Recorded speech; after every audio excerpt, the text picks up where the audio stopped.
જય સ્વામિનારાયણ.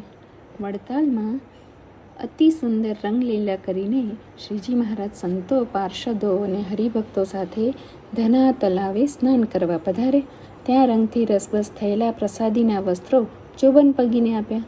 શ્વેત વસ્ત્રો ધારણ કરીને મહારાજ સ્નાન કરવા તલાવમાં પ્રવેશ્યા.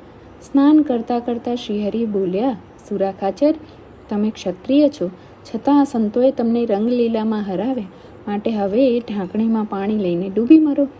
મહારાજના આવા મર્મ વચન સાંભળી સુરાખાચર પોતાની અસલ ભાષામાં બોલ્યા, મહારાજ, અમને બાવાઓ કાણું હરાવે? હાર જીત તો હવે કરીએ. હું અને બ્રહ્માનંદજી તલાવમાં એક સાથે ડૂબકી મારીએ.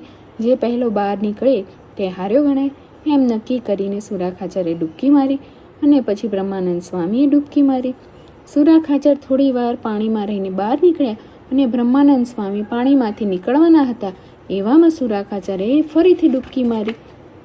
બ્રહ્માનંદ સ્વામીએ બહાર નીકળીને જોયું તો સુરાખાચરને જોયા નહીં. થોડી વારમાં તો સુરાખાચર બહાર નીકળ્યા અને પાણીમાંથી બહાર આવીને સુરાબાપુ બોલ્યા, બ્રહ્માનંદ સ્વામી હાર્યા, બ્રહ્માનંદ સ્વામી હાર્યા, એમ 2-3 વાર બોલ્યા. આ સાંભળીને બ્રહ્માનંદ સ્વામી બોલ્યા, તમે ભગવાન થઈને કપટ કરો છો? મહારાજ હસતા હસતા કહે, કપટ અમારું નથી, આ સુરાખાચરનું છે. એમ સ્નાન કરતાં કરતાં ખૂબ રમૂજ કરી. સ્નાન કરીને પ્રભુએ શ્વેત વસ્ત્રો ધારણ કર્યા. થાળ જમીને પ્રભુએ સંતો અને ભક્તોને તૃપ્ત કર્યા. જય સ્વામિનારાયણ.